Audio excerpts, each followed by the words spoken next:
ওকে, বাংলা সাহিত্যের মধ্যযুগ, এটা আজকে তোমরা পড়াবো। মধ্যযুগ সম্পর্কে তোমরা কি জানো বলো? মধ্যযুগের প্রথম নিদর্শন কি? মধ্যযুগের প্রথম নিদর্শন, প্রাচীন যুগের প্রথম নিদর্শন কি ছিল? চর্যাপদ। আর মধ্যযুগের প্রথম নিদর্শন কি? কৃষ্ণ কীর্তন। হ্যাঁ, অবশ্যই শ্রীকৃষ্ণ কীর্তন কাব্য। এটা পারো না তোমরা? এটা পারো না কেন? এটা খুবই ইম্পর্টেন্ট কোশ্চেন। শ্রীকৃষ্ণ, আচ্ছা কৃষ্ণর এই স্বর্ণটা কিভাবে লেখা বলো তো? মূর্ধন্য স যোগ মূর্ধন্য। হ্যাঁ, সহযোগ নাও, ঠিক আছে, অসন্তটা ইউজ করা উচিত। ওকে, আর এটা আবিষ্কৃত হয় কবে, কত সালে? আচ্ছা, চর্যাপদ আবিষ্কার কবে হয়?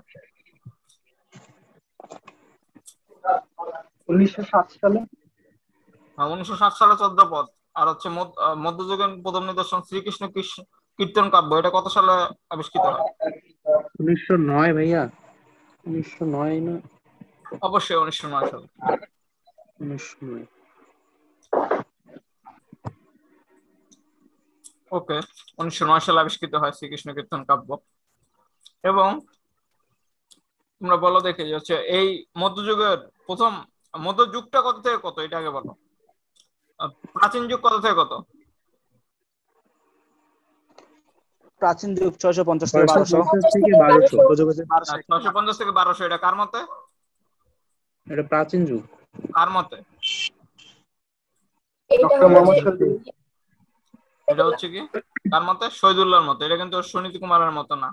আর আমরা শহীদুল্লাহর মতে মানে, সুনীতি কুমারের মতে হচ্ছে 950 ধরা হয়, ঠিক আছে। ওকে, আর হচ্ছে তোমার মধ্যযুগ কবে, তাহলে কবে? 1201 থেকে 1201 থেকে 1800। 1201 থেকে 1800।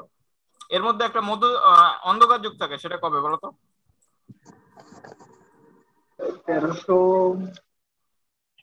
1201 থেকে 1350।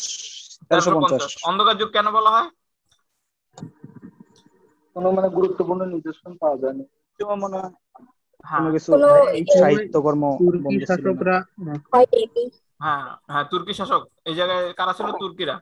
এই জন্য বলা হয় যে তুর্কি শাসকরা তোমার বাংলা সাহিত্যকে অত একটা অগ্রগতি করতে দেয় নাই, এটা বলা হয় তুর্কি শাসকরা।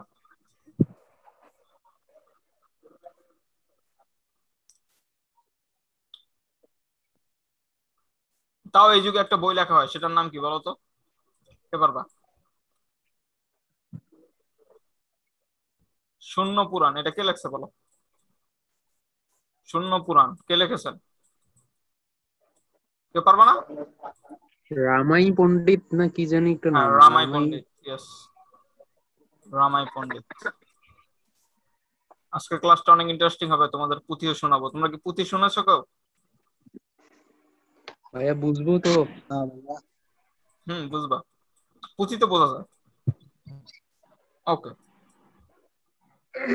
মধ্যযুগের প্রথম কবি কে বলো তো? তোমার চর্যাপদের প্রথম কবি কে ছিল?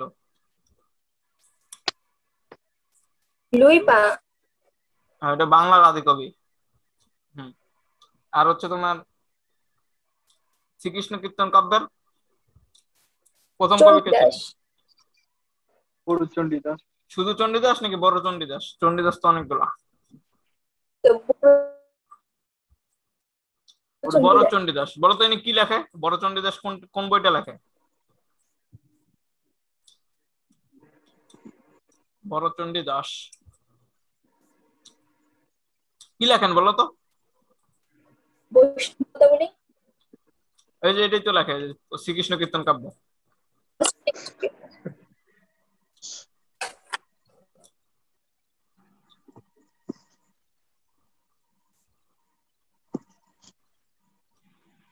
তোমাদের আমি হচ্ছে এই একটা শীট, এটা হচ্ছে লাল নীল দীপাবলি, এটা আমি নিজে নোট করেছি। তোমাদের এটা দিয়ে দিবো আমি একটু পর, ঠিক আছে, ক্লাস শেষে। এটা থেকে তোমরা হচ্ছে মধ্যযুগটা পড়ে নেবে আপাতত, প্রাচীন যুগটা পড়ে নিলে। আধুনিকটা পড়া লাগবে না, যেহেতু আধুনিক পরীক্ষাটা পরে তোমাদের, আগে যেহেতু মধ্যযুগ নেব। তো মধ্যযুগ এখান থেকে শুরু হয়। দেখো প্রথম এটা হচ্ছে তোমার 950 থেকে 1200, এটা তোমার সুনীতি কুমার চট্টোপাধ্যায় বলেছেন। আর 650 থেকে 1200 650 এটা থেকে ডক্টর মোহাম্মদ 1250 শহীদুল্লাহ। বলেছেন কে? ডক্টর মোহাম্মদ শহীদুল্লাহ। এবং আমরা বাংলাদেশিরা এটাই মেনে চলি, যেহেতু উনি বাংলাদেশী। ঠিক আছে। তা চর্যাপদ হচ্ছে 1907 সালে আবিষ্কৃত হয়। এর প্রধান কবি হচ্ছে তোমার কাহুপা, 24টা লেখেন, মানে 24। আহপা 24 হ্যাঁ। আর লুইপা হচ্ছে পদ, বাংলার প্রথম কবি। 24টা পদ। বুসুকু পাদ, পাদ লেখার কারণ হচ্ছে এই বইও আর কি সব পাদই লেখা ছিল, মানে ফানি অনেক। আর লালনী দীপাবলি বইটা আসলে অনেক বেস্ট। হুমায়ুন আজাদের লেখা, তোমরা জানো হুমায়ুন আজাদ কিন্তু একেধারে চট্টগ্রাম বিশ্ববিদ্যালয়ের শিক্ষক ছিল, জাহাঙ্গীরনগরের শিক্ষক ছিল, ঢাকা বিশ্ববিদ্যালয়ের শিক্ষক ছিল, তোমরা জানো।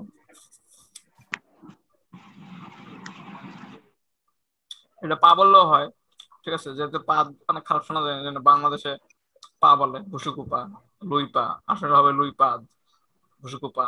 ঠিক আছে। এটা কোন ভাষায় রচিত তোমার?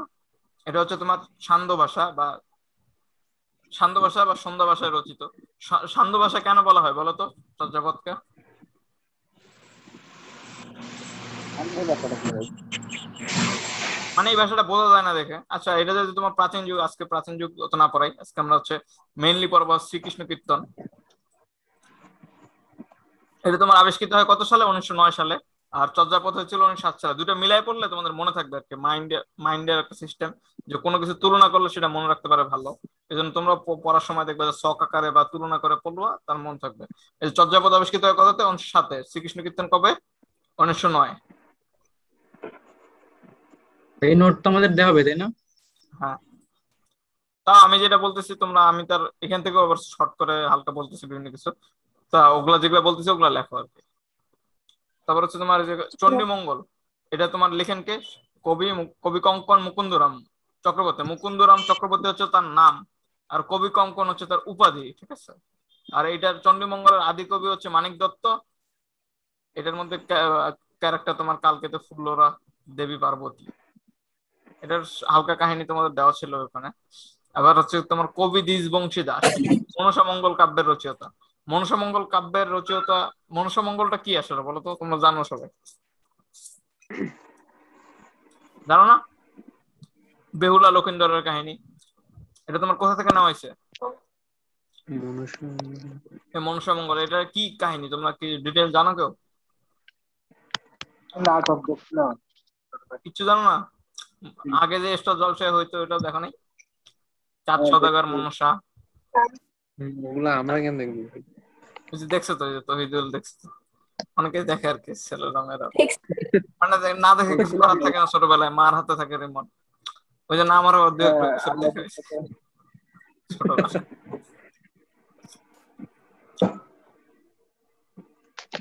এই মনসামঙ্গল কাব্যের তোমার প্রধান কবি হচ্ছে বিজয় গুপ্ত।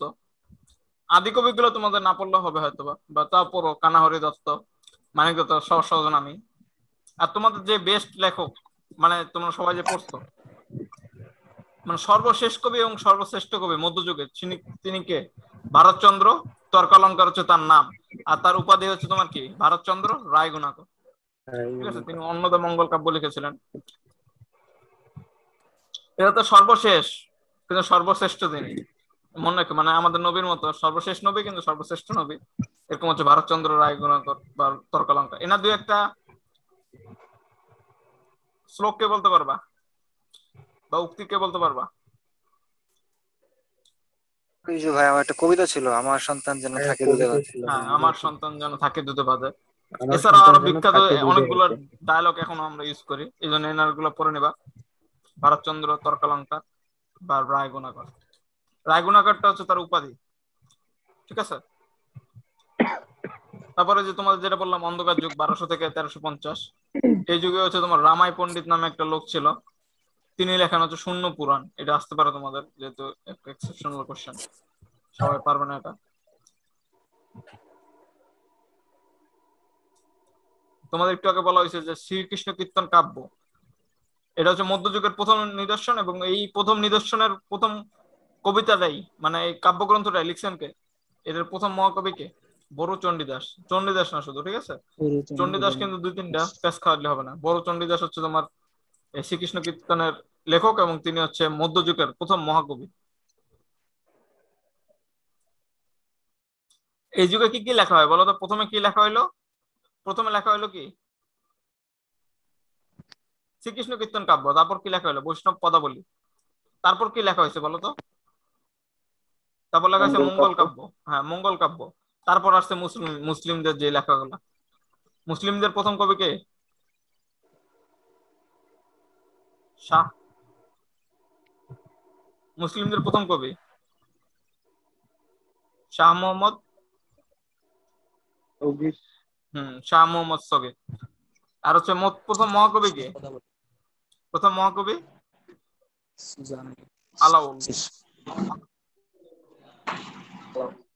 ঠিক আছে। এই যে বিদ্যাপতি, এই বিদ্যাপতি কি করেছেন বলতো? ইনি হচ্ছে মিথিলার স্বভাব কবি ছিলেন। মিথিলা জায়গাটা হচ্ছে তোমার বর্তমান যে বিহার আছে, বিহারের যে পাটনা, মিথিলা, ওগুলা জায়গায় পড়ে আর কি। মিথিলা, মিথিলা একটা ভাষার নাম ওই এলাকার লোকদের। আর হচ্ছে এটার মধ্যে একটা ভাষা তোমার তৈরি হয়, সেটার নাম হচ্ছে তোমার বিদ্যাপতি। এই ভাষাটা তোমার মেইনলি আবিষ্কার করছেন। এছাড়া গোবিন্দ দাসের সহযোগিতা করছেন। সেই ভাষাটার নাম হচ্ছে ব্রজবুলি ভাষা। এই ব্রজবুলি ভাষাটা আসলে কি বলতো?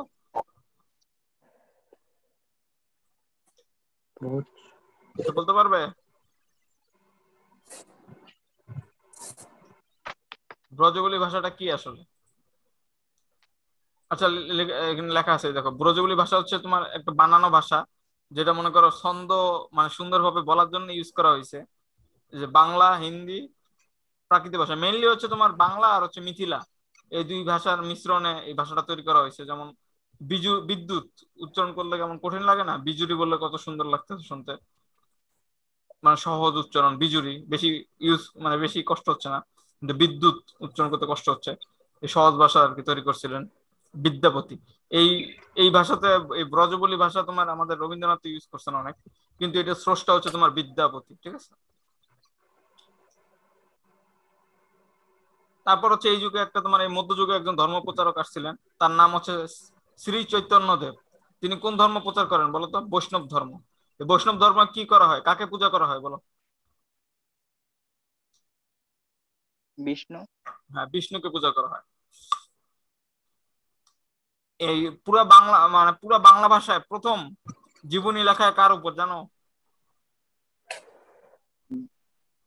এই চৈতন্য দেবের উপর। ঠিক আছে, অন্য কোনো কারো উপর জীবনী প্রথম লেখা হয়নি। প্রথম লেখা হয় তোমার এই চৈতন্য দেবের উপর। এবং কে লিখছিলেন বলো তো?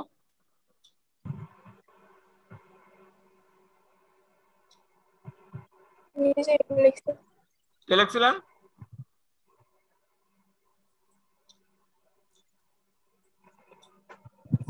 জানি না ভাইয়া। কেউ বলতে পারবে না?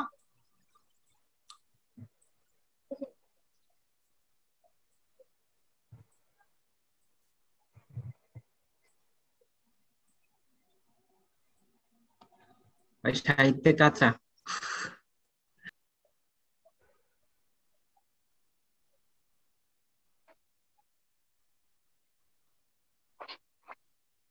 আচ্ছা, ওটা তাহলে তোমাদের পরে বলতেছি, তোমরা ভাবো এতক্ষণ। সেটার মধ্যে তোমাদের হচ্ছে শ্রী চৈতন্য দেব। এবার হচ্ছে তোমার এই লাইনটা খুবই ইম্পর্টেন্ট, এখান থেকে আমারও একটা কোশ্চেন আসছিল, তোমাদের সময় আসতে পারে। এই লাইনটা একদম মুখস্থ করে ফেলতে হবে, কিছু করার নেই। এটা হচ্ছে তোমার মানে রামায়ণ তোমার আসলে কে লিখছেন? রামায়ণ আসলে কে লিখছেন? কে রামায়ণ লিখছেন কে বলতো? বাল্মীকি মুনি না? হ্যাঁ, বাল্মীকি। কোন ভাষায় লিখছিলেন বলতো? হুম, হ্যাঁ, সংস্কৃত ভাষায় লিখছিলেন কে? রামায়ণ, বাল্মীকি।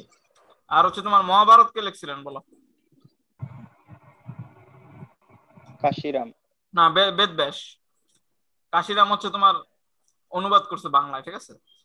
এই কীর্তিব্যাসও তোমার হচ্ছে বাংলায় অনুবাদ করছে। এই জন্য ইম্পর্টেন্ট। মেইন লেখক কে তাহলে এইভাবে লেখো। বাল্মীকি লিখছেন কে? লিখছে কে? রামায়ণ। আর এটা অনুবাদ করছে কে? কীর্তিব্যাস। বাংলায় মানে সবচেয়ে সুন্দর কীর্তিব্যাসের বেশি। এছাড়াও আর অনেকে তোমার রামায়ণ অনুবাদ করছে, যেমন হচ্ছে তোমার গোবিন্দ পরমেশ্বর, তারপর হচ্ছে আরো যারা ছিল, না, গোবিন্দ পরমেশ্বর না, যেমন হচ্ছে তোমার কীর্তিব্যাস তো বললামই, তাছাড়াও তোমার চন্দ্রাবতী, তারপর নিত্যানন্দ আচার্য, এরা সবাই তোমার রামায়ণ অনুবাদ করছে, কিন্তু সবচেয়ে বেস্ট হচ্ছে তোমার কীর্তিব্যাসেরটা। আপাতত কীর্তিব্যাসে মনে রাখো যে কাশিরাম কি অনুবাদ করেন? মহাভারত। আর কীর্তিব্যাস কি অনুবাদ করেন? রামায়ণ। এটা কার সময়? বার্বক শাহ। বার্বক শাহ হচ্ছে তোমার একজন সুলতান ছিল ওই টাইমে, তার আমলে হচ্ছে তারা দুজন এই অনুবাদ গুলো করেন। বুঝতে পারছো তোমরা? এই লাইনটা খুবই ইম্পর্টেন্ট। আমার টাইম আসছিল যে হচ্ছে তোমার রামায়ণের রচয়িতাকে, এ তো সবাই পারে, বাল্মীকি লিখেছে। কিন্তু এখন তোমাদের সময় আসবে যে বাল্মীকি মানে রামায়ণের অনুবাদ বাংলা অনুবাদককে লিখে দিয়ে আসছিল কীর্তিব্যাস। এনার পুরা নামটা কৃত্তিবাস ওঝা না? হ্যাঁ, কীর্তিব্যাস কৃত্তিবাস। ওঝা। ইয়েস।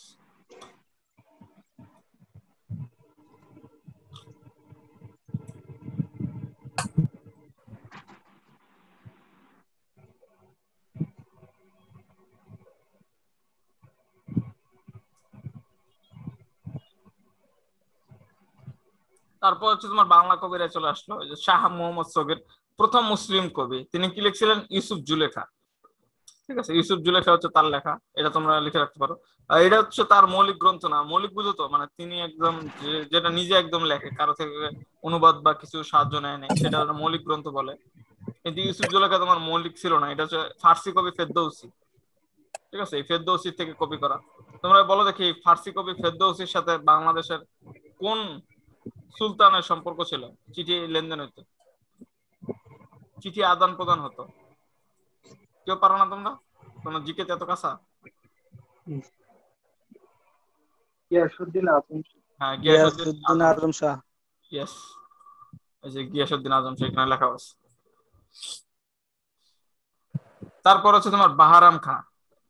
এই বাহারাম খান পুরা নাম কি বলতো? দৌলত গাজী বাহারাম খান, দৌলত উজির। উজির কিন্তু, উজির মানে হচ্ছে তোমার মন্ত্রী তখনকার যুগের।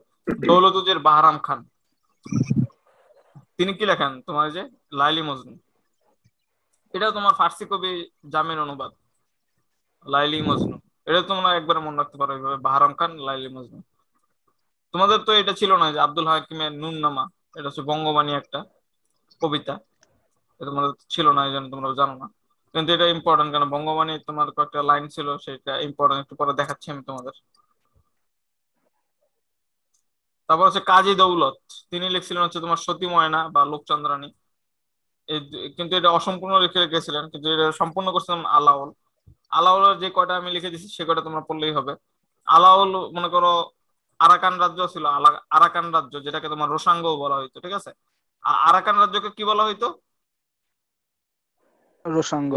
রোসাঙ্গ। সেই জায়গায় তিনি ছিলেন একজন সভাকবি। সভাকবি তো বুঝো, যারা হচ্ছে তোমার কবির মানে এক একটা মর্যাদা দেওয়া হইতো, মানে ন্যাশনাল পয়েট এখন যেমন দেওয়া হয় না, বাংলাদেশের ন্যাশনাল পয়েট তোমার কাজী নজরুল ইসলাম, তখনকার যুগে সভাকবি দেওয়া হইতো আর কি। আর ইংলিশে দেওয়া হইতো পোয়েট লরিয়েট। পরে তোমাদের দেখাবো যখন ইংলিশ পড়াবো। সেরকম হচ্ছে তিনি আলাওল ছিল আরাকান রাজ্যের। তখন তো আরাকান আর কি আলাদা একটা রাজ্য ছিল, চট্টগ্রাম, তোমরা জানো যে এগুলো পরে আসছে বাংলায়, তার আগে এগুলো ভিন্ন ছিল। পরে হচ্ছে তোমার এই আলাওলের শ্রেষ্ঠ গ্রন্থ হচ্ছে তোমার পদ্মাবতী। তোমরা কি পদ্মাবত মুভি দেখছো? না। দেখো নাই? না। দীপিকা থাকে, তারপর হচ্ছে ইয়া থাকে, কি নাম আছে, রণবীর সিং। দেখছো? জি ভাই। আচ্ছা, তোমাদের একটু দেখাই। ওই মুভিটা হচ্ছে তোমার এটা থেকে নেওয়া। আর হচ্ছে পদ্মাবত হচ্ছে তোমার মেইনলি লিখছিলেন কে বলো তো? মেইনলি লিখছিল তোমার মালিক মোহাম্মদ জায়সির। এই যে এই মুভিতে দেখছো তোমরা দীপিকা, এই মুভিটা এই যে আলাউদ্দিন ইয়া থাকে তোমার। এটা নিয়ে তো একটা ঝামেলা হয়েছিল মেবি ভারতে। ঝামেলা হোক আর যাই হোক, মুভি দেখে মজা পেয়েছি। আইএমডিবি রেটিং কত এটা? আইএমডিবি রেটিং কত? জানি না আমি। মুভিটা ভালো, আমি বললাম তোমাদের ভালো লাগবে 100%। আমি দুইবার দেখছি, এত ভালো লাগছে। ভিলেনের ক্যারেক্টারটা ভালো লাগছে আর কি, আলাউদ্দিন। আলাউদ্দিন খলজি যে থাকে। অ্যান্টাই হিরো আর কি এই ক্যারেক্টার। তবে তোমার যেটা বলতেছিলাম যে আল্লাহর শ্রেষ্ঠ কাব্যগ্রন্থ যেটা ছিল সেটা তোমার পদ্মাবতী। এটাই বারবার দেখবে যে কোশ্চেনে আসছে, আগেও আসছে, এখন আসে। এটা তোমার হচ্ছে হিন্দি কবি, হিন্দি একটা কবি ছিল, তার নাম কি ছিল? মালিক মোহাম্মদ জাইসি। ঠিক আছে, মালিক মোহাম্মদ জাইসি, তার ছিল কি অনুবাদ গ্রন্থ ছিল। সেটা কোনটা ছিল? আলাওলের পদ্মাবতী। ঠিক আছে, এছাড়াও আলাওল আরো কিছু কিছু গ্রন্থ লিখেছিলেন, যেমন হচ্ছে তোমার সয়ফল মুল্লক বদিউজ্জামান, এটা তো অসম্পূর্ণ গ্রন্থ। এইটা মাগান ঠাকুর হচ্ছে তোমার আরাকান রাজ্যের জমিদার, ইয়ে ছিল, প্রধানমন্ত্রী ছিল মাগান ঠাকুর। এবং তার অনুপ্রেরণায় লিখছিল আর ওই যে হপ্তপয়কর বা সপ্তপয়কর। হপ্তপয়কর হচ্ছে যে যারা পানিকে হানি বলে, নোয়াখালী ছাড়া আর ওইদিকে যে যারা আছে ওদের জন্য। ঠিক আছে, এজন্য হপ্তপয়কর বলতে পারো বা সপ্তপয়কর বলতে পারো, যেটা বলো। তারপর হচ্ছে তোফা, এটা খুবই ইম্পর্টেন্ট কোশ্চেন আসছে এটা। তোফা কার লেখা? কার লেখা বলো তো? আলাওল। তারপর সেকান্দার নামা, তারপর রাক্তাল নামা, এটা তার একমাত্র মৌলিক গ্রন্থ। এটা সুফিজম বেসড আর কি। সুফিজম তো বুঝো, মানে মানে আল্লাহর সাথে আর কি প্রেম, এরকম একটা কিছু বুঝায় সুফিজম, একটু অন্য টাইপের আর কি ওরা। এই কয়টা তোমরা মুখস্থ রাখবে জাস্ট। তাহলে মনে করো যদি আলাউল থেকে আসে তাহলে কমন করে দেবে। আলাউল সম্বন্ধে দুইটা কথা মনে রাখবে। একটা কি, আলাউল তোমার হচ্ছে আরাকান রাজ্যের সভাকবি ছিল, আরাকান বা রোসাঙ্গ রাজ্যের। এবং তিনি কি করেছিলেন? তিনি হচ্ছে তোমার যে কাজী দৌলত যেটা অসম্পূর্ণ রেখে গেছিলেন, সতী ময়না বা লোকচন্দ্রানী, সেটা তিনি সম্পূর্ণ করেছিলেন। এটা হচ্ছে তার একটা গ্রন্থ হইলো। আর মোট তিনি লিখছেন কটা? 7টা। এই একটা, সতী ময়না বা লোকচন্দ্রানী, পদ্মাবতী, সয়ফুল মুল্লক বদিউজ্জামাল, হপ্তপয়কর, তোফা, সেকান্দার নামা, রাক্তাল নামা। 7টা মুখস্থ হয়েছে তোমাদের? কে পারবা বলো তো দেখি। কেউ বলতে পারবে? সতী ময়না, সয়ফুল মুল্লক বদিউজ্জামাল, পদ্মাবতী, হপ্তপয়কর বা সপ্তপয়কর, তোফা, সেকান্দার নামা, রাক্তাল নামা। এই নামগুলো তো মিল আছে। সেকান্দার নামা, রাক্তাল নামা, তোফা, হপ্তপয়কর, সয়ফুল মুল্লক বদিউজ্জামাল, পদ্মাবতী, লোকচন্দ্রানী বা সতী ময়না। আশা করি পারবা, 2বার করে রিডিং দিলে হয়ে যাবে। ঠিক আছে, এই কয়টা জাস্ট মনে রাখবা। আর হচ্ছে তিনি কি প্রথম মহাকবি? তোমাদের যদি কোশ্চেন ঘুরাই দিতে পারে যে মধ্যযুগে যদি বলে প্রথম কবিকে, মধ্যযুগের প্রথম কবি মহাকবি বলে নাই, তখন হবে কে? শাহ মোহাম্মদ শফীর। আর যদি প্রথম মহাকবি বলে দেয় তাহলে আলাউল হয়ে যাবে। ঠিক আছে, মহাকবিকে আলাউল, আর শুধু কবিকে নর্মাল, সে হচ্ছে তোমার শাহ মোহাম্মদ শফীর। শাহ মোহাম্মদ শফীর কি লিখছিলেন একটু আগে বললাম? ইউসুফ জুলেখা। ইয়েস। ঠিক আছে, তারপর থেকে হচ্ছে তোমার এই আধুনিক যুগ চলে গেছে, এই চন্দ্রকুমার দে, এগুলো আধুনিক যুগ, এগুলা আর না গেলাম আমরা। ও না, এটাও তোমার ইয়েতে ছিল, সরি, লোকসাহিত্য তোমার কিন্তু মধ্যযুগের নিদর্শন। ঠিক আছে, লোকসাহিত্য। তারপর হচ্ছে তোমার লোকসাহিত্য, তোমাদের যেটা বলেছিলাম যে চন্দ্রকুমার দে এটা মেইনলি তোমার সংগ্রহ করছে। আর এটা তোমার মেইনলি সংগ্রাহক হচ্ছে তোমার ডক্টর দীনেশ চন্দ্র সেন। তিনি আর কি অর্ডার দিয়েছিল যে হচ্ছে তোমরা আমার জন্য সংগ্রহ করে নিয়ে আসো। সবচেয়ে বেশি সংগ্রহ করছিল চন্দ্রকুমার দে, এই জন্য তাকে সংগ্রাহক বলা হয়। এটা তোমাদের আরো ডিটেইলে পরে পড়াবো। তারপর মহুয়া, এটা সম্বন্ধে দেখো একটা তোমাদের ছোট কাহিনী দেওয়া আছে। ঠিক আছে, এটা একটা তোমাদের লোক সাহিত্য। এগুলা মেইনলি তোমার ময়মনসিংহ এলাকার লোক সাহিত্য মেইনলি। ঠিক আছে, মানে এটা মহুয়া নামে নাকি তোমাদের মুভিও আছে যা শুনলাম। তোমরা কি দেখছো নাকি? না ভাই। পরিমণির নাকি আমার আগের ব্যাচের পোলাপান্ডা বললো মহুয়া নামের মুভি আছে, পরিমণি সহ আরো কারা কারা জানি করছে। যদিও আমি মুভি দেখি না তো, মানে বাংলা মুভি আর কি। এটা দেখতে পারো চাইলে, এটা একটা নাটক টাইপের। ট্রেনে দেখলা যাতে কাহিনী বুঝো আর কি। আর মহুয়া রচনা কে করছে বলো তো? দিজ কানাই। দেখো সুন্দরভাবে মহুয়া সাজ দিলে এসে করছে, দিজ কানাই।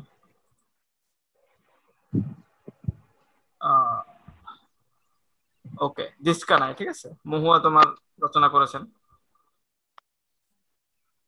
আর তোমার যেটা বলছিলাম যে মহুয়া, এই নাটক দেখতে পারো। আর হচ্ছে তোমাদের একটা মুভি যেটা বলছিলাম, এই যে মহুয়া সুন্দরী, তোমরা যদি কেউ পরিমাণের মুভি দেখো তো না, এটা দেখার দরকার নেই। এটা দেখতে পারো হাইয়েস্ট, যদি কাহিনীটা বুঝতে চাও। তাহলে কি হবে, তোমাদের হচ্ছে রেজিস্টার হয়ে যাবে একদম, আর কখনো ভুলবা না। এই জন্য তোমাদের আমি মুভি সাজেস্ট করি, কিন্তু বিশেষ করে যেগুলো পুরান যুগের, যেমন হচ্ছে পথের পাঁচালী, ওগুলো হচ্ছে ক্লাসিক এবং পারফেক্ট মুভি ছিল। এখনকার যুগের তো এগুলা কোনো মানে ক্লাসই নাই আমাদের এসব, মানে কি বলবো, তোমরা তো বুঝে আমার কি বললো তোর কাছে। তারপর হচ্ছে তোমার, তারপর থেকে সব আধুনিক যুগে, যে 18 সাল হয়ে গেল, এসব আর বেশি ইম্পর্টেন্ট না। মানে তোমাদের কাগজ, মানে তোমাদের মঙ্গলবারের পরীক্ষার জন্য এমনিতে ইম্পর্টেন্ট, আর আজকে তোমাদের মধ্যযুগী পড়াচ্ছি। তো তোমাদের এখন আমি কিছু কোশ্চেন করবো, তোমরা অ্যান্সার দিবা।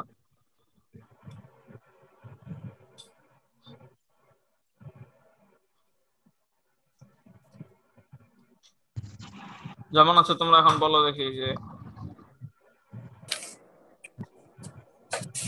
হ্যাঁ, কবি আলাওল কোন দরবারের কবি ছিলেন?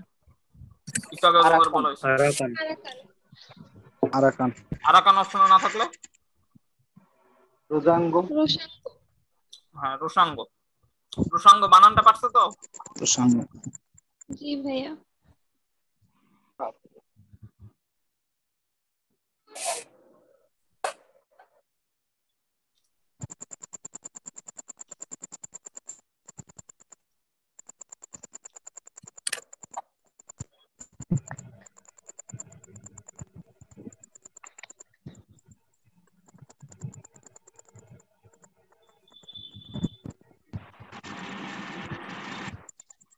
তারপর বলো যে হচ্ছে তোমার, এবার তোমাদের উক্তিতে নিয়ে যাই, তোমরা এই উক্তিগুলো বলো যে কোনটা কে বলেছেন।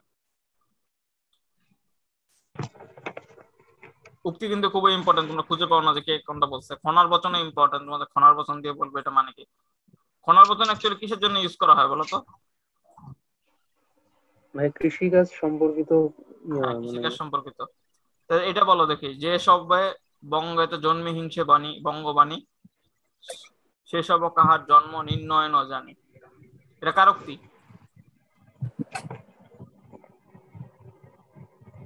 এটা হচ্ছে তোমার যে আব্দুল হাকিম, কবি আব্দুল হাকিম, যে নুন নামায় তার কাব্যগ্রন্থ সেটা লিখছিলেন। এটা তোমাদের সময় ছিল না, কিন্তু আমাদের সময় ছিল। তোমার সময় থাকলে পারতা। তবে এটা বলো দেখি, সবার উপর মানুষ সত্য, তাহার উপর নাই। এটা তোমাদের বাংলা একাডেমিতেও লেখা আছে এটা, ঠিক আছে? বাংলা, চণ্ডীদাসের। হ্যাঁ, চণ্ডীদাস। লিখে রাখো চণ্ডীদাসের। শুধু চণ্ডীদাস। হ্যাঁ, শুধু চণ্ডীদাস এটা। তারপর এটা বলো, স্বাধীনতাহীনতায় কে বাঁচিতে চায়। এটা কার বলো তো? এটা তোমাদের একটু পরে শোনাবো আমি, পুঁথি যখন শোনাবো তখন শোনাবো। এটা বলো দেখি, স্বাধীনতাহীনতা কে বাঁচিতে চায়, এটা কি? এটা কার বলো তো? বলতে পারবো না? লিখে রাখো, রঙ্গলাল মুখোপাধ্যায়। রঙ্গলাল মুখোপাধ্যায়। বানান পারবা তো? তারপর এটা বলো দেখি, লাস্টের লাইন, কোথায় স্বর্গ কোথায় নরক কে বলে তা বহুদূর, মানুষের এই ভাই মাঝে। স্বাধীনতাহীন যে বাঁচিয়েছে এটা না, আবার একটু বলবেন? স্বাধীনতাহীনতায় কে বাঁচিতে চায়, রঙ্গলাল মুখোপাধ্যায়।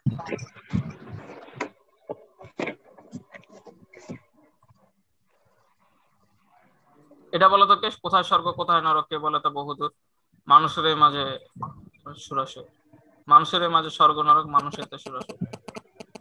কে বলেছেন বলো তো?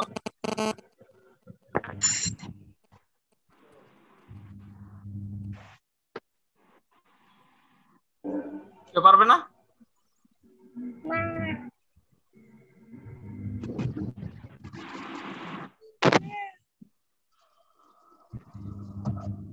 লিখে রাখো, ফজলুল করিম। ফজলুল করিম লিখছো?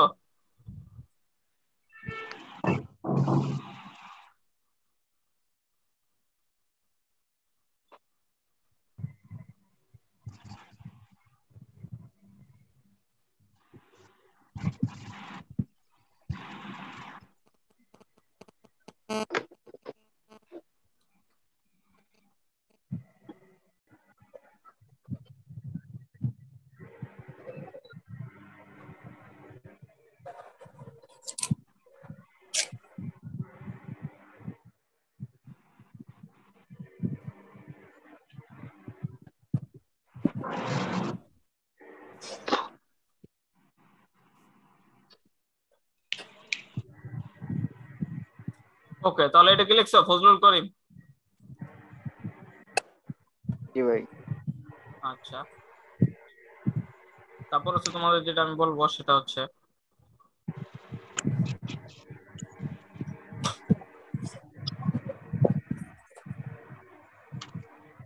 তোমাদের একটু আগে বলা হয়েছে, বলো মহাভারতের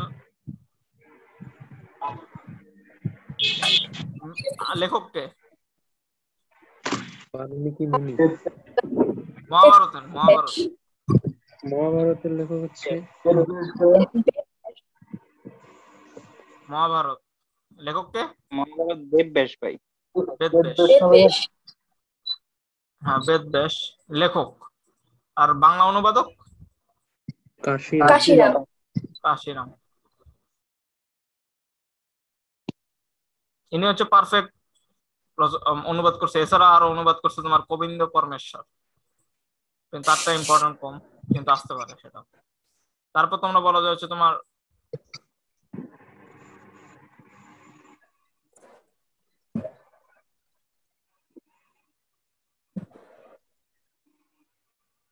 রামায়ণ।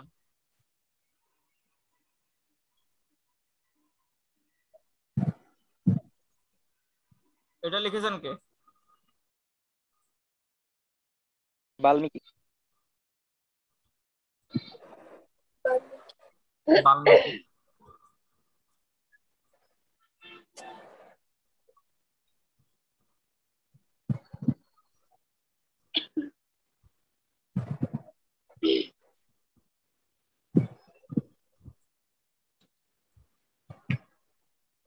আর এটা অনুবাদ করেছেন কে? কৃত্তিবাস। কৃত্তিব্যাস। কীর্তি, ঠিক আছে, কৃত্তিব্যাস। এছাড়াও আরো কে কে অনুবাদ করেছে বলো তো রামায়ণ? একজন মহিলা কবি করেছে, মধ্যযুগের প্রথম মহিলা কবি, নাম কি তার? চন্দ্রাবতী। চন্দ্রাবতী। তিনি কি করেছিলেন? এই রামায়ণেরই কিন্তু অনুবাদ করেছিলেন। তিনি কার মেয়ে জানো? ওই যে মনসা মঙ্গল লিখেছেন কে বলো তো? মানে অনেকগুলো পার্ট লিখেছেন, অনেকগুলো, মানে মনসা মঙ্গল তো একজন লেখেন, অনেকেই লিখছে। তার মধ্যে একজন তোমার হচ্ছে দ্বিজ।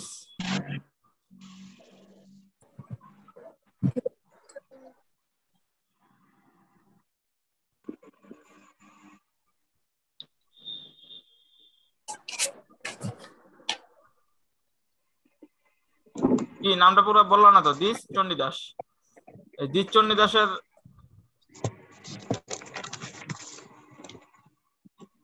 না, দ্বিজ বংশীদাস, সরি, দ্বিজ বংশীদাস তার মেয়ে তোমার হচ্ছে চন্দ্রাবতী। দ্বিজ বংশীদাস কি তোমার রচনা করেছিল? মনসা মঙ্গল কাব্য। আর তার মেয়ে কি করছে? রামায়ণের অনুবাদ করেছেন, কিন্তু পুরা করতে পারেনি, হালকা করছে। আর বাংলা অনুবাদ কে করছে? বাংলা মানে সম্পূর্ণ সুন্দরভাবে রামায়ণের কৃত্তিবাস। কীর্তিব্যাস লেখা আছে তো আগে, কীর্তিব্যাস। এমন ভাবে ওকে, এটা কার আমলে, কোন সুলতানের আমলে? একটু আগে তো বলা হইলো বারবক শাহ। গিয়াসউদ্দিন আজম। না, গিয়াসউদ্দিন আজম শাহর সাথে ফার্সি কবি ফেরদৌসী। হ্যাঁ ফেরদৌসির সাথে এমনি পত্রালাপ হইতো, কিন্তু বারবক শাহ আলাদা। বারবক শাহর আমলে তিনি পরবগল শাহ সহ আর বিভিন্ন লোককে তোমার অনুমতি দিছিল যাতে তোমার ট্রান্সলেট করে এই বইগুলা। উনি বুঝতে পারছিল যে হচ্ছে বাংলার লোকদের যদি বুঝতে হয় তাহলে তাদের ধর্ম কালচার এগুলা সম্বন্ধে আরো আইডিয়া নিতে হবে, তাহলে আরো সুন্দরভাবে রুল করা যাবে তাদের উপর। এই জন্য আর কি অনুবাদ করতে বলে।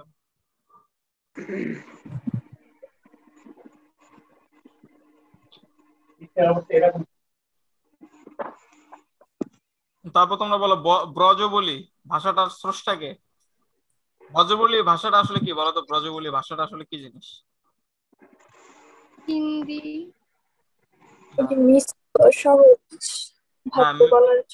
হ্যাঁ, মিক্সড ভাষা। হ্যাঁ, বাংলা প্লাস মিথিলা হচ্ছে মেইন। হিন্দি। হ্যাঁ, হিন্দিও আছে, কিন্তু মিথিলা, বাংলা আর মিথিলাই হচ্ছে মেইন। এছাড়া হিন্দি ভাষা তোমার অ্যাড করা হয়েছে। ভাই মিথিলা ওটা না তো, মিথিল মৈথিলি মৈথিলি। নাকি মৈথালি ভাষা, আর মিথিলা হচ্ছে জায়গার নাম।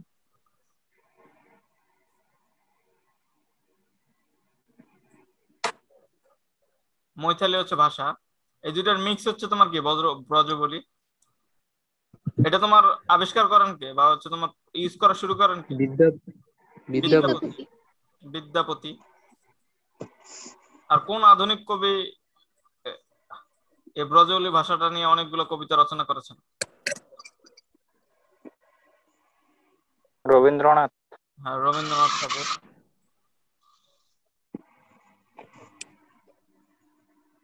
তারপর তোমাদের একটু আগে বলেছিলাম যে মধ্যযুগে একজন ধর্মপ্রচারকের প্রভাব অপরিসীম ছিল, তার নাম কি ছিল? ধর্মপ্রচারক, একটা নতুন ধর্ম আবিষ্কার হয়, বললাম না একটু আগে, নাম কি? বৈষ্ণব ধর্ম। হ্যাঁ, বৈষ্ণব ধর্ম। আর লোকটার নাম কি ছিল? চৈতন্যদেব। হ্যাঁ, শ্রী চৈতন্য দেব।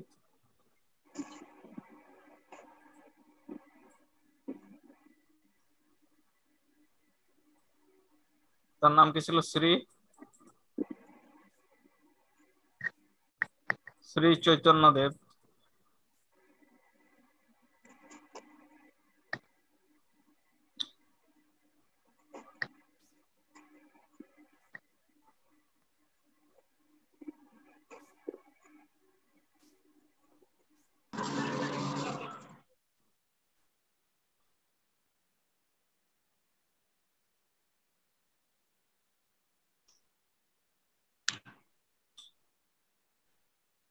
আর মধ্যযুগের শেষ কবি কাকে বলা হয় বলো তো?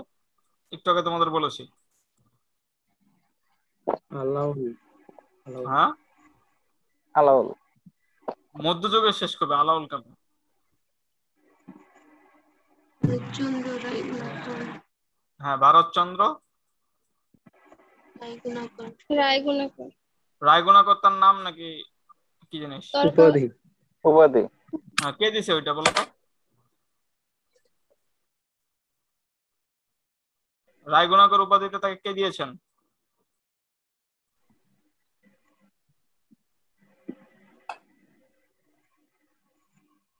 পারবে না? না ভাইয়া। হ্যাঁ, কে দিয়েছে রায়গুণাকর উপাধিটা তাকে, কে দিয়েছেন? রবীন্দ্রনাথ ঠাকুর। রাজা। কোন রাজা বলো তো? রাজা কৃষ্ণচন্দ্র। তোমরা এমনি ইয়া দেখো না? গোপাল ভাঁড়। হ্যাঁ। গোপাল ভাঁড়। হ্যাঁ, জি। ওই ওই গোপাল ভাঁড়ের রাজা কৃষ্ণচন্দ্রই তো তোমার এই ভারতচন্দ্র রায়গুণাকর উপাধি দিয়েছে। রায়গুণাকর, রাজা কৃষ্ণচন্দ্র। রাজা কৃষ্ণচন্দ্র তোমার কোন জায়গায় রাজা ছিল বলো তো? গোপাল ভাঁড় দেখলে তো জানার কথা। গোপাল ভাঁড়ের এলাকাটার নাম কি ছিল? ওই জায়গাটার নাম কি? কৃষ্ণনগর না? নিজের নামেই তো নাম। কৃষ্ণনগর। হ্যাঁ, তো পার না কে? কৃষ্ণনগর। দেখছো, দু একটা মুভি টুভি নাটক টাটক বাংলা কিছু দেখলেও লাভ আছে, গোপাল ভাঁড় দেখলেও লাভ আছে। কৃষ্ণনগর।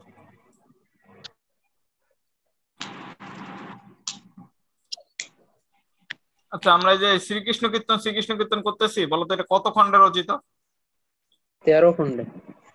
হ্যাঁ, 13 খণ্ডে রচিত। সুন্দরভাবে লিখে রাখো।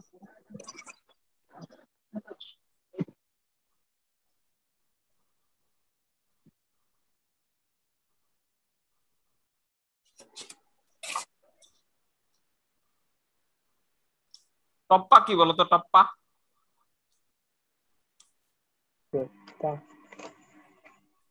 বললো না তো, জীবনে শুনোই নেই। একজনও শুনো নেই, এটা তো হইতে পারে না।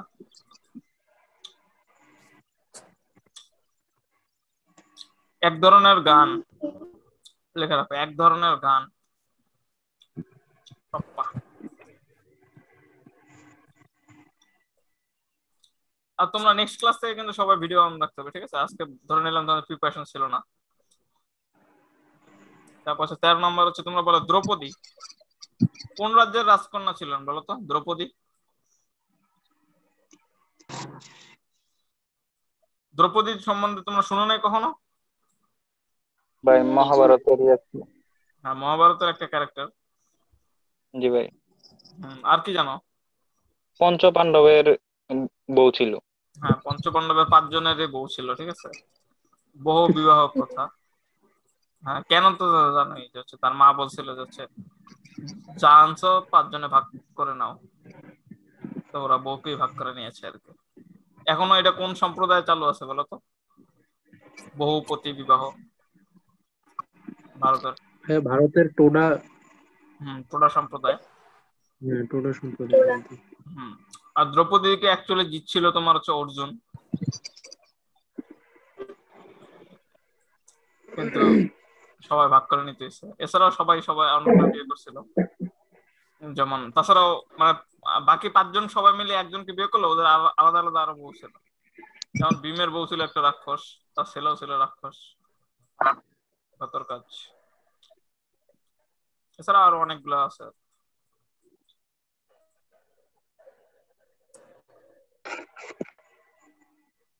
ঠিক আছে,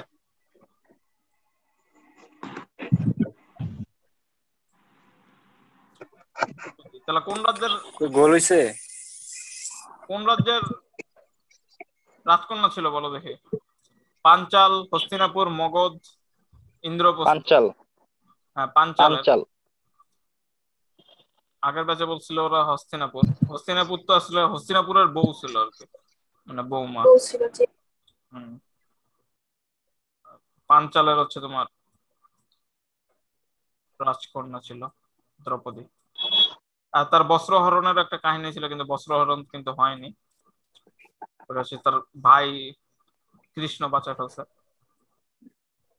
আপন ভাই না, ভাই।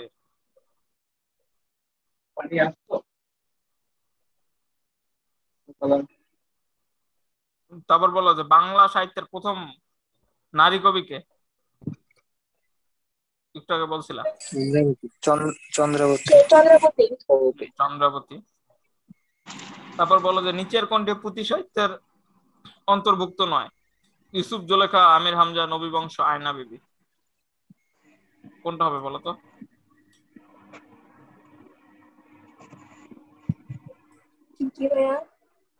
নিচের কোনটি পুঁথি সাহিত্যের অন্তর্ভুক্ত নয়? পুঁথি সাহিত্য বুঝো? পুঁথি মানে কি তোমার কবিতাও না আবার গানও না, কিন্তু ছন্দও আছে, পুঁথিতে পুঁথির মতো। আচ্ছা, তোমাদের পুঁথি শোনাবো আমি বলছিলাম, চলো আমরা এখন শুনি পুঁথি।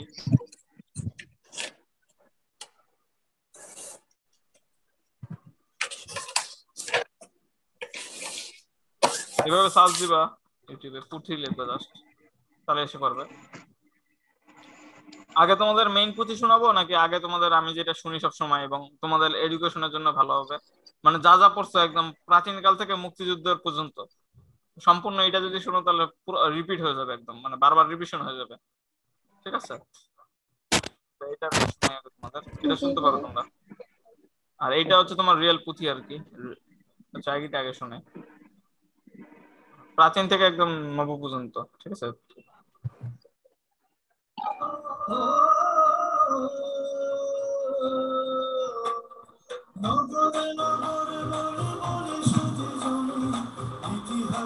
ভাইয়া এগুলো তো শুনছি। শুনছো? সবাই তো শুনে নাই মানে, সবাই শুনছো নাকি? সরাসরি শুনছি আমি। সরাসরি শুনছো তো আরো বেটার। সবাই শুনে ফেলছো? কেউ শুনে নাই এমন আছে? আচ্ছা শোনো তাহলে যারা শুনে নাই।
আচ্ছা তোমরা বলো দেখে এই দেবী চৌধুরানী এটা লেখছে কে?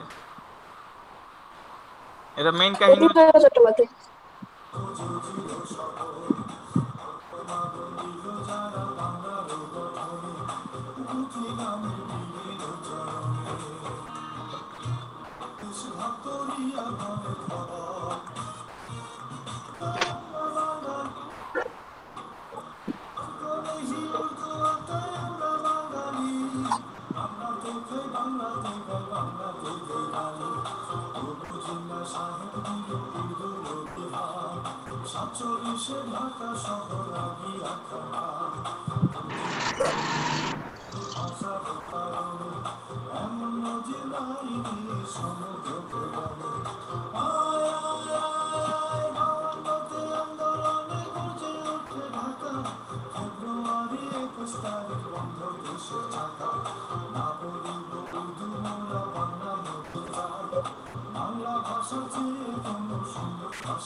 এটা বলো এটা কার লাইন?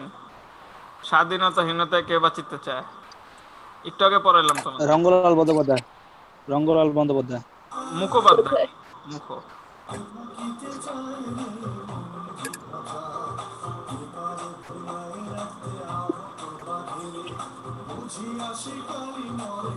ওকে এটা তাহলে শুনে নিও, মানে বারবার শুনলে তোমাদের রিপিট হবে বারবার, মানে পুরা ইতিহাসটা বাংলার আর কি আছে, মজা লাগবে শুনতে আশা করি। আমি অনেকবার শুনছি এটা, নর্মাল গানের থেকে এটা শোনা ভালো, পড়াশোনায় হেল্প করবে।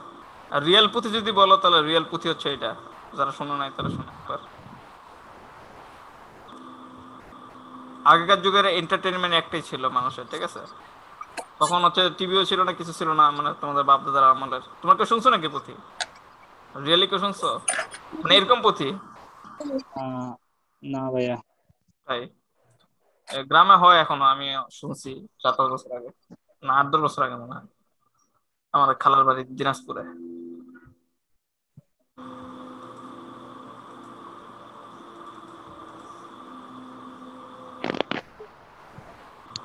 যেটা হলো আলোকিত করে তুমি ভবে এলে, শুভ্র সাদায় আলোর পরশ স্নিগ্ধ ছায়া মেলে। মনে শীতল মরুভূমি, ধূলি কণা ছুঁয়ে গেল তোমার কদম চুরি। আমারে কলুষিত সমর কাছে তুমি বড় বলে, আলা আভি এলো বিশ্বস্ত বলে। পবিত্র চরিত্র সমাজ তোমায় দিল, ভালোবেসে তোমায় সবাই কাছে টেনে নিল।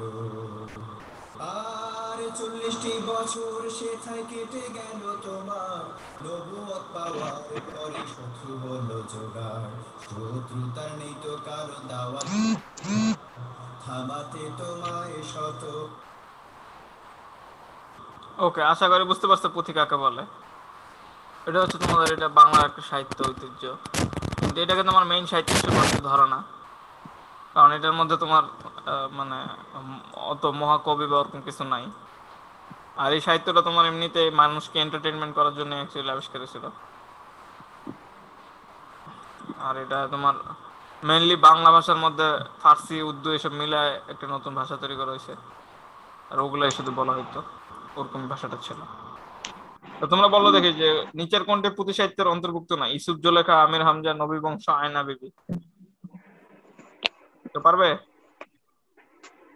আচ্ছা, ইউসুফ জুলেখা, তারপর আমির হামজা, নবী বংশ, এগুলো সবকটাই তোমার এক একটা পুঁথি সাহিত্যের অন্তর্ভুক্ত। এই ইউসুফ জুলেখা কিন্তু ওইটা না, এটা আরেকটা, মানে ইউসুফ জুলেখা নামেই মনে করো বাংলায় প্রায় 4-5টার মতো বই লেখা হয়েছে। এখন ওটা বাড়তেও পারে, সবাই লেখে এখন, যদু কদুর মতো সবাই ইউসুফ জুলেখা নিয়ে একটা বই লেখে, ঠিক আছে। এখন আর হচ্ছে আমির হামজা নামে তো একজন ওয়াজ করে, তোমরা শুনে থাকবা, তো ওনার ওয়াজের কোনটা এটা।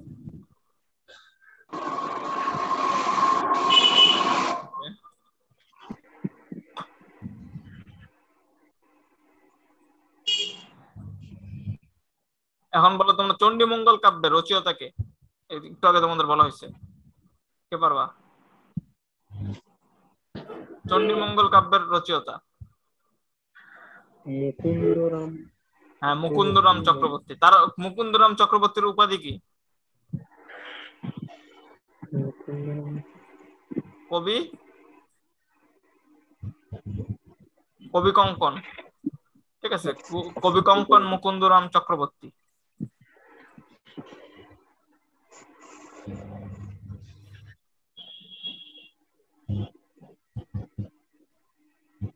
আচ্ছা, মর্ষিয়া মানে কি বলো তো? মর্ষিয়া,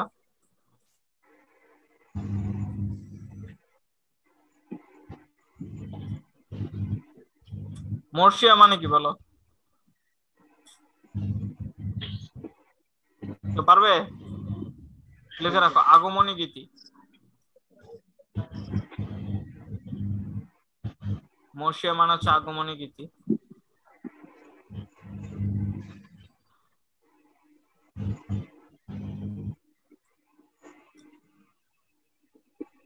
আগমনী গীতি বুঝো তোমরা?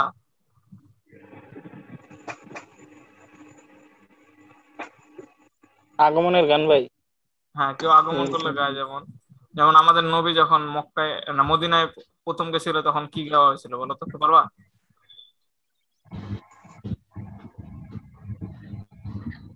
জানো না? আলাল বাদরু আলাইনা, শোনো না এই গানটা? গান বলতে এটা, ওকে, শুনছো তো মনে হয়, শোনো না? না ভাই। আচ্ছা, 1 সেকেন্ডে শোনাই দিই।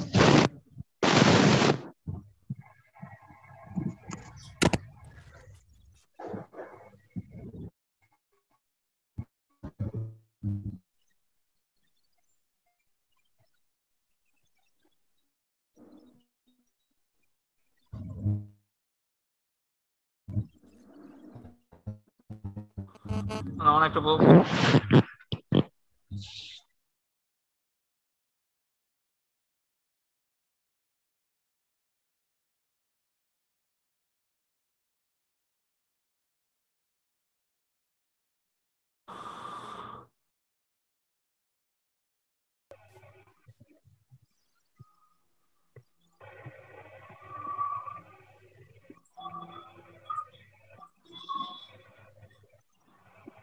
শুনছো না? এটা শুনো নাই হইতেই পারো না, শুনছো না সবাই?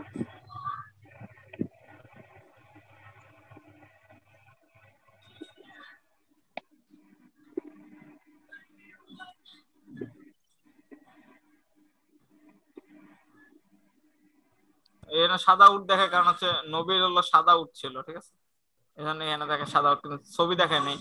মুভিটা দেখছো কেউ, দা মেসেজ? কেউ দেখো নি? আরে মুভিটা না দেখো, ভাই। জোস মুভি নবীর উপর।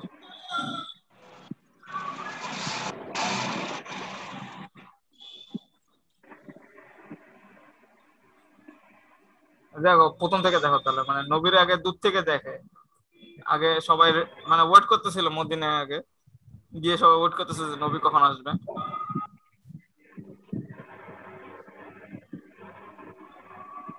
এটা কিন্তু অনেক আগের মুভি না, 1940 সালে না 1960-এর মনে হয়।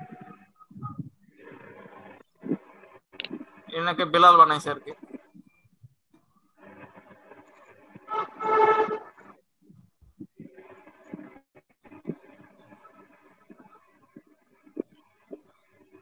ওকে, আগমনী গান আর কি, এটা আরবিতে শোনা। আর নতুন যদি এটা ভার্সন শুনতে চাও বাংলায়, তাহলে এটা, তাহলে সেটা শুনতে পারো।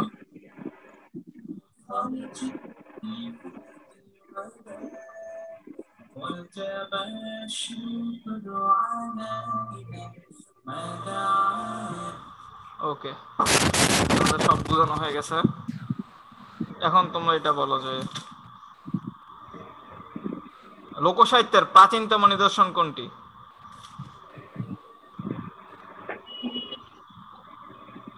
ধাঁধা, ছড়া, প্রবাদ, গাথা, কাহিনী, বলো কোনটা? গাথা কাহিনী। না, গাথা কাহিনী না, ছড়া। ছড়া।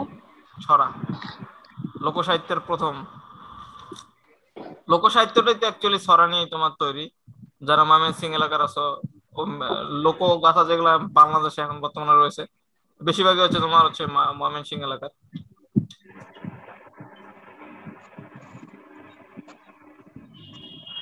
এবার বলো যে হচ্ছে তোমার শ্রী চৈতন্য দেবের জীবন কাহিনীটা হচ্ছে বাংলার কত নম্বর কাহিনী বলো তো? তার জীবনীটা কত নম্বর এই বাংলা প্রথম? প্রথম একদম। হ্যাঁ, সেটা কে লিখছেন? এবার বলো, নামটা বলো, অনেকক্ষণ টাইম দিয়েছি। অপশন দিব আমি? অপশন দেই তাহলে। লোচন দাস, গোবিন্দ দাস, জয়নন্দ দাস, বৃন্দাবন দাস। আর তোমরা তো জানোই যে হচ্ছে আমি যা পড়াই সেটাই কিন্তু পরীক্ষা দেয়, ঠিক আছে? তাহলে তোমাদের আজকে যেগুলো পড়াচ্ছি এটা থেকে কিন্তু তোমাদের বাংলা ইংলিশ পরীক্ষা আসবে, মানে বাংলায় পরীক্ষা থাকবে। আর হচ্ছে ইংলিশ গুলো তো বুঝি, স্পেলিং তারপর সেগুলো তো মুখস্থ পাঠ, ওগুলো পড়ানোর কিছু নাই। অ্যানালজি, ঠিক আছে? সিলেবাসটা দেখছো তোমরা যে কি পরীক্ষা হবে? একটু আগে তো দেখাইলাম। আচ্ছা বলো দেখি। ওকে, এবার বলো লিখছেন কে? লিখে রাখো তাহলে, বৃন্দাবন দাস। তাহলে বৃন্দাবনও একটা প্রথম কাজ করছেন, বলো তো কি কাজ করছেন? কি কাজ করলেন ইনি? প্রথম একটা জীবনী লিখছেন, ঠিক আছে? নিজে আত্মজীবনী না তো, আত্মজীবনী কেন, মানুষের জীবনী লিখছে, এই যে শ্রী চৈতন্য দেবের জীবনী লিখছে। বৃন্দাবন দাস হচ্ছে তোমার শ্রী চৈতন্য দেবের একজন শিষ্য ছিল, মানে ছাত্র ছিল তার, ঠিক আছে? এই ছাত্রই মনে করো অনেক কিছু বানায় বুনে আর একটু বেশি বেশি লিখে দিছে, মানে যা যা করে নাই তাও করে দিছে। বুঝতে পারো বলতেছি?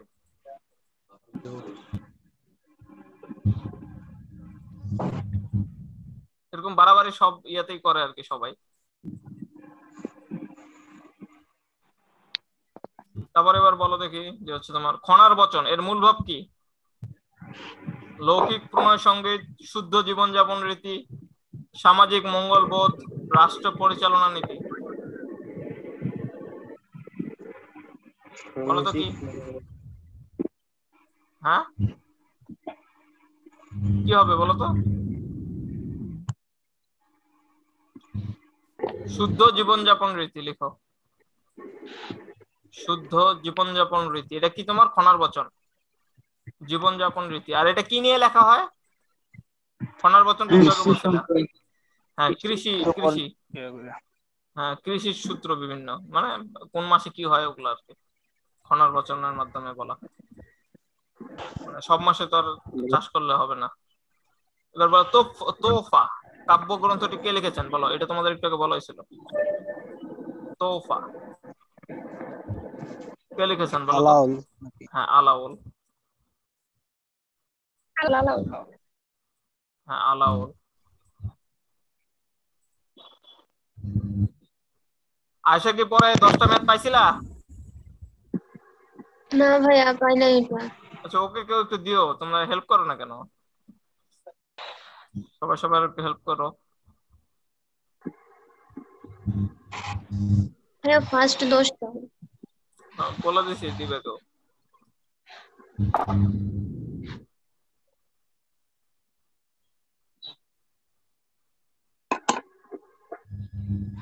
ভাই আজকের ক্লাসের টপিক গুলো কাউকে দিতে বলেন, কেননা আজকে আমরা বাইরে দাঁড়ায় ক্লাস করতেছি, নোট করতে পারতেছি না।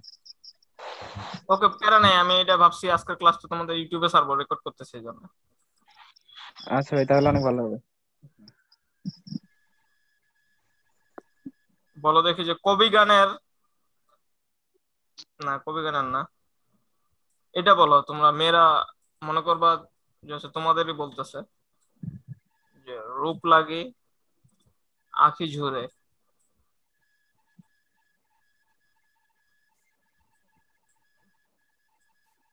রূপ লাগে আখি ঝুরে, ঝুরে গুণে মন ভর, গুণে মন ভর। বলো এটা কার রচনা? রূপ লাগে আখি ঝুরে গুণে মন ভর। চণ্ডীদাস, জ্ঞান দাস, বিদ্যাপতি, লোচন দাস। কার লেখা বলো? লিখে রাখো জ্ঞান দাসের লেখা। আমার কথা শোনা যায় তো?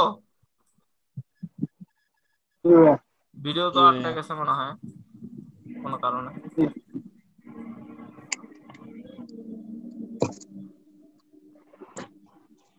ওকে, আমি তোমাদের তাহলে আবার তাহলে ইয়া দিচ্ছি তোমাদের।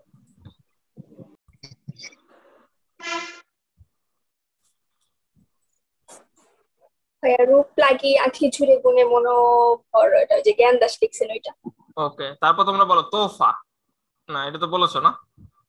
তোফা কে লিখছেন বলো তো? আলাউল। পদ্মাবতী, আলাউল। সেকেন্ডার নামা আলাউল। আলাউল। হপ্তপয়কর, হ্যাঁ, হপ্তপয়কর। আলাউল। লোকচন্দ্রানী সে সমাপ্ত করেন কে? আলাউল। আর শুরু আলাউল করেন সমাপ্ত কে? করছেন। শুরু করেন কে? শুরু করেন কে? কি লোকচন্দ্রানী বা সতী ময়না? একটু অপশনটা বলেন না। দৌলত কাজী বা হচ্ছে তোমার দৌলতুদ্দিন বাহরাম খা, শাহ মোহাম্মদ সগির, আলাউল। বাহারাম শাহটা মনে। দৌলত কাজী। দৌলত গাজী। আর বাহরাম খান কি করছে? বাহরাম খান তোমার কোনটি লিখছেন বলো? লাইলি মজনু। ভুলে যাও খান। লাইলি মজনু প্রেমের জিনিস, এগুলা মনে রাখবে না। লাইলি মজনু তোমরা বলো না, জি ভাইয়া। সেটাই। প্রেমের কথা আসলে তো শুধু লাইলি মজনুর মতো প্রেম। তারপর রোমিও জুলিয়েট। রোমিও জুলিয়েট কে লিখছে বলো? পারবো না? Romeo Juliet. শেক্সপিয়ার। হ্যাঁ শেক্সপিয়ার। শেক্সপিয়ার। হুম, শেক্সপিয়ার। হ্যাঁ অবশ্যই।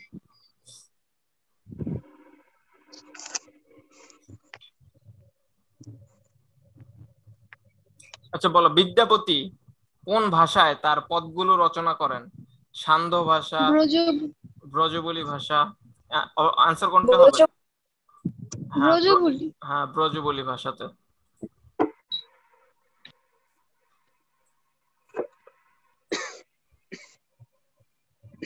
তারপর বলো যে মনসা মঙ্গল কাব্যের শালা। প্রধান রচয়িতা কে? প্রধান রচয়িতা মনসা মঙ্গল কাব্যের পারবে না? ঠিকানা। বীজ বংশীদাস। দ্বিজ বংশীদার তো লিখেন, কিন্তু প্রধান তো উনি না। প্রধান কে? নারায়ণ দেব। না, নারায়ণ দেব তো আসলে নেই। প্রধান হচ্ছে তোমার বিজয় গুপ্ত। বিজয় গুপ্ত। বিজয় গুপ্ত। ঠিক আছে, তোমাদের তো লাল নীল দীপাবলি ওটা আমি নিজে পড়েছি, ঠিক আছে, ওটাই তোমাদের আমি দিছি। জি ভাইয়া। ওটা মোটামুটি 106 পেজ। তোমরা চাইলে ওই মেইন বইটা পড়তে পারো, পিডিএফ আছে আমার কাছে, কেউ চাইলে নিতে পারো। কিন্তু কোনো দাগানো নাই। দাগানো আছে। না, দাগানো নাই, ওইটাই সমস্যা। তখন আমার কাছে দাগানোর প্রযুক্তি ছিল না। মানে তখন হচ্ছে কিছু কিছু লক করা থাকে না পিডিএফ, লক করা পিডিএফ আমি আগে দাগাইতে পারতাম না, কিন্তু এখন সিস্টেম তৈরি করে ফেলছি, লক করা হোক যেমনি হোক সব ধরনের পিডিএফই দাগাইতে পারবো। তখন আর কি জানতাম না আমি, এজন্য নোট করে রাখছিলাম। এখন তো নোট করা লাগতো না, আমি দাগা ফেলতাম ডিরেক্ট। কিন্তু এটা তোলা আছে, তোমাদের দিছি। আচ্ছা বলো বলো, যে হচ্ছে লাইলি মজনু উপাখ্যান, এটা কোন জায়গার, কোন দেশের বলো? লাইলি মজনু উপাখ্যান এটা কোন দেশের অ্যাকচুয়ালি? হ্যাঁ ফার্সি। ফার্সি যদি হয়, ফার্সি কি দেশের নাম? দেশের নাম কি? ইরান। ইরান। ইরান। হ্যাঁ ইরান।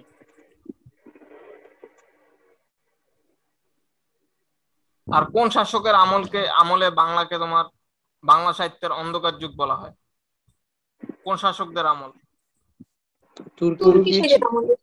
হ্যাঁ তুর্কিদের আমলে তোমার বাংলা সাহিত্যে তেমন কিছু অগ্রগতি হয়নি, হইলেও ওগুলো নাই আর কি, কোনো স্মৃতি নাই, ওগুলো পাইলে তারপর বোঝা যাবে হ্যাঁ পাওয়া গেছে, না পাওয়া পর্যন্ত বলাও যায় না, এই জন্য তুর্কিকে বলা হয় ওটা। তো তোমাদের মোটামুটি মধ্যযুগ যা পড়ানো ছিল শেষ এবং শীটও দেওয়া শেষ।